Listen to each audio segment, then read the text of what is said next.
Hi, everybody. First of all, I want to say thank you for this opportunity to be here at Purdue University, be part of the global case competition. And starting off, I just want to introduce myself and our team. My name is Anthony. I'm Rohit. I'm Sarthak. Shubham. And I'm Fazan.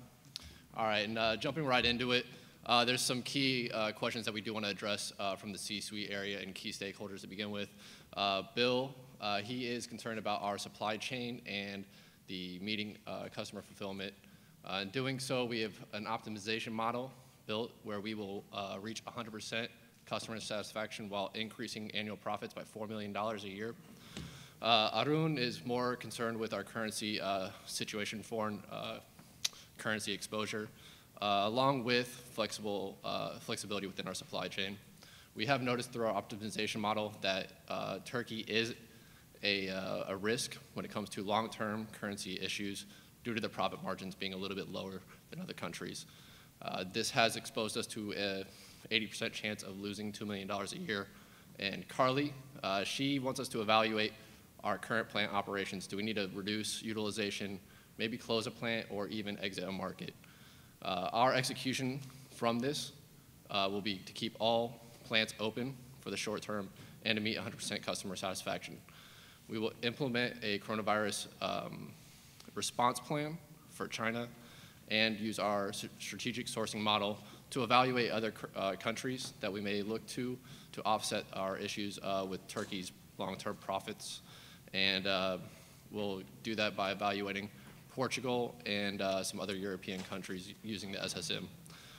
Running through our agenda, we have an introduction, a solution, we have our strategic sourcing model, our implementation plan, risks and mitigations, and then we'll wrap up with the conclusion. I'll turn it over to Rohit. He will give you an overview.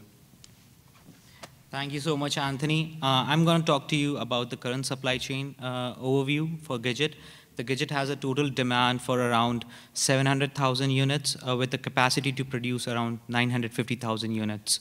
With that, let's talk about some of the characteristics of the locations. Gidget has 4 manufacturing locations and a market in the same regions.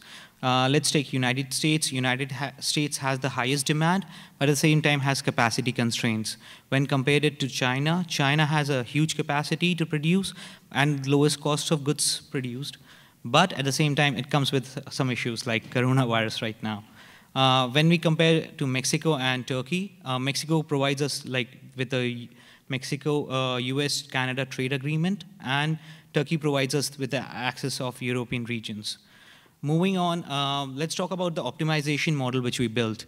We ran simulations to map out all the possible scenarios that can occur. We wanted to be very customer-centric, and we also wanted to take care of our people. For that, we set our restrictions on the model, saying 100% of the customer satisfaction should be there. Second, all plants need to be open. For that, if you see on your left-hand side, the current model gives around 8.1 million profits for Gidget, meeting 100% of the demand. But when we run our optimization models, we are able to optimize the shipping routes and other things, giving us a $12.2 million profits, which Anthony was talking about, a $4 million increase.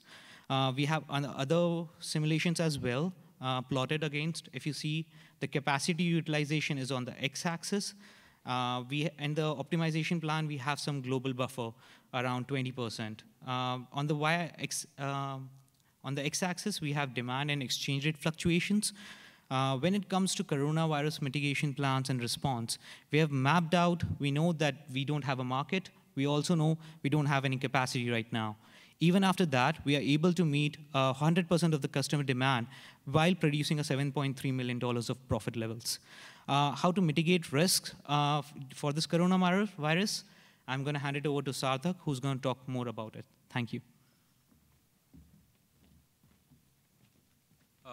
Thank you, Rohit, for walking us through the optimization model. So we know that coronavirus is a major impact. It's causing a major impact on the global supply chain. So, talking about the impacts. So first off, the account receivable. We know that it's going to be a huge impact on our customers. The next impact is the accounts payable, and third is the inventory turnover. So in our model, what we are proposing is that in order to make help our supply chain conversion cycle. We want our vendors to be paid off by our existing profits that we are generating through the different regions other than China.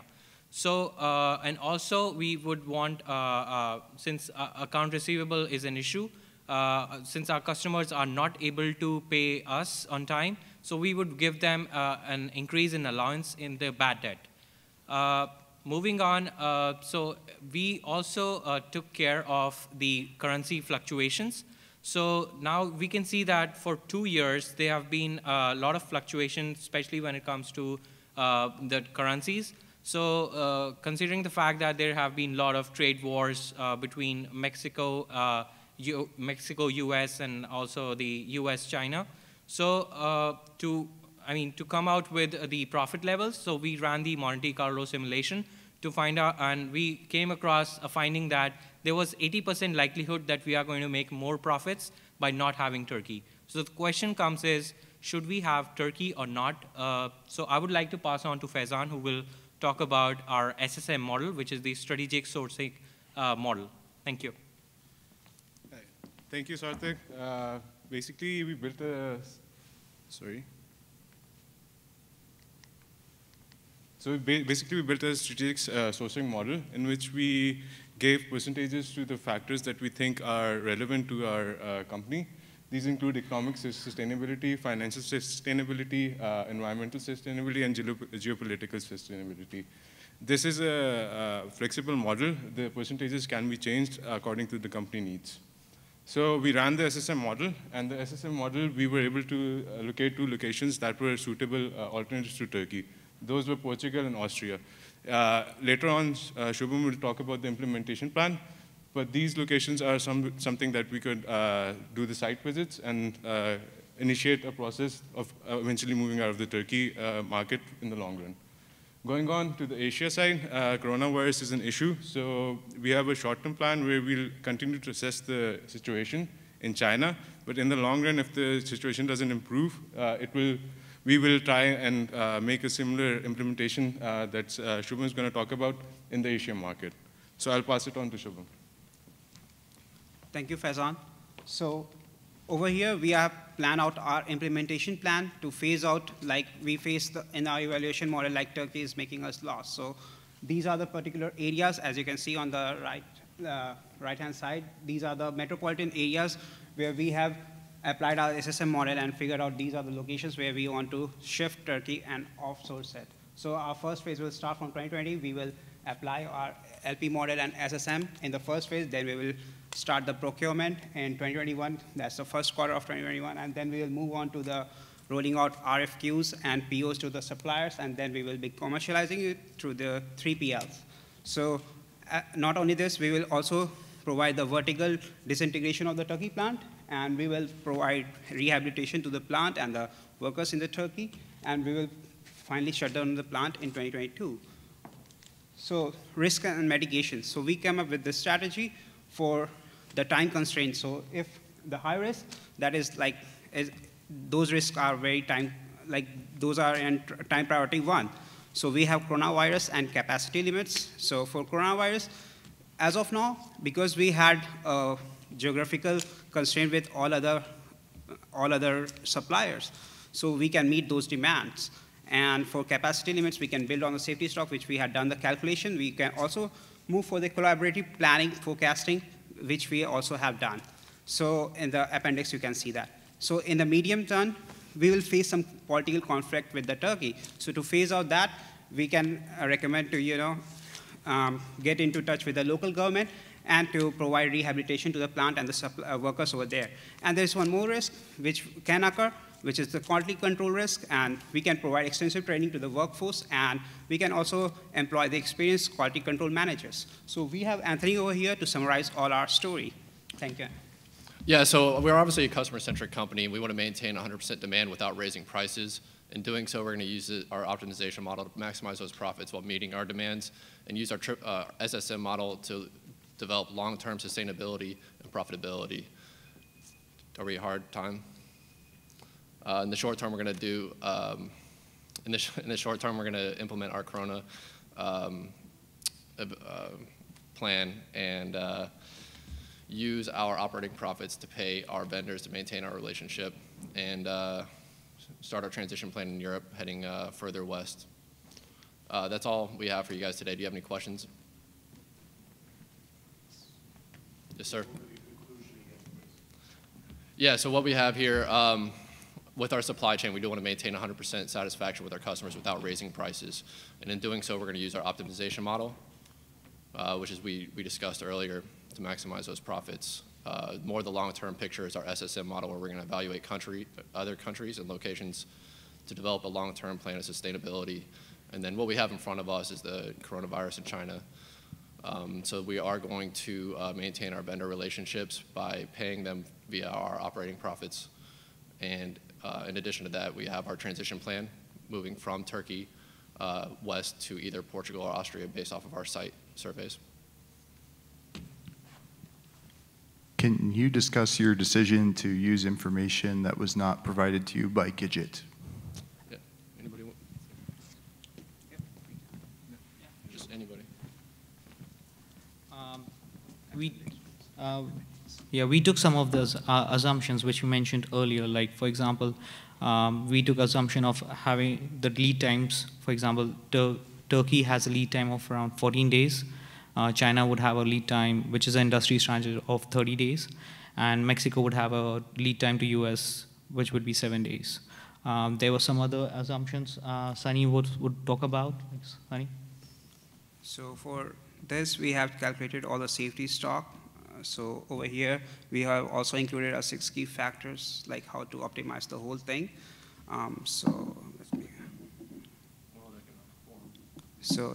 First, we have given our priority ranking to profit maximization, then customer centricity, then calculation of EOQ and safety stock and WACC and collaborative planning.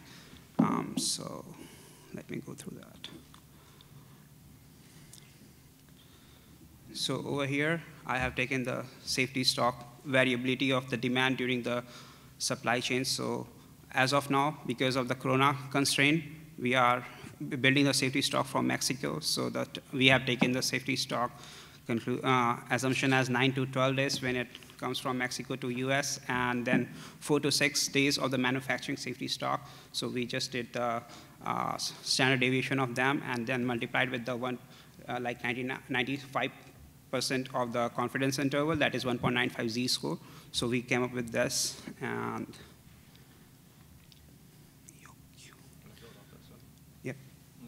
do you want to add? Yeah, sorry. Sorry. In addition to our SSM model, we did use world economic data from 2019, which is the most recent data. And it breaks out each country into various factors, including labor disputes, access to ports, a lot of sustainability issues throughout the government. And that was a bulk of the SSM information that we tied into that. We obviously collaborated into certain zones, so we could give those weightages based off of what our company priorities are. And that can change depending on what kind of company you want to run. Any others? Just to add on to that, we also took the 5 years historical data for finding out the currency variation. To find out, we also ran a Monte Carlo simulation model, and we got to know about the profit levels by not having Turkey, which were an addition of $2 million.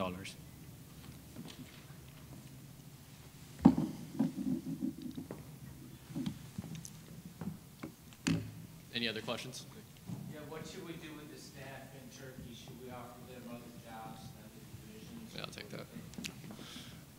Yeah, we definitely considered this. We looked into the labor laws. They have various contract types. They have their more fixed contracts, 1 to 3 years. And then they have a force that I'll actually go to. I think we have a slide with their currency breakouts. In doing so, we have their monthly incomes, average monthly incomes, and the payouts associated. So if you have a contract terminate at the time that we're closing down the plant, you don't have to do a payout mandatory by their labor laws. But if you have a fixed contract, say a 1-year person that's 2 months into their contract, you do have to pay out the additional 10 months. You have to honor that contract because it's not due to them and their performance or a health issue from their side. It is you closing down your plant.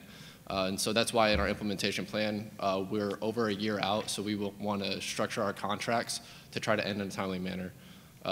In doing so, we do want to help with the relocation and job aspect of it. We don't have the final numbers for the factory there, so we can't give you a total cost for those finding new jobs and settlements payouts for those individuals. But we do have a cost approximation per person depending on their contract.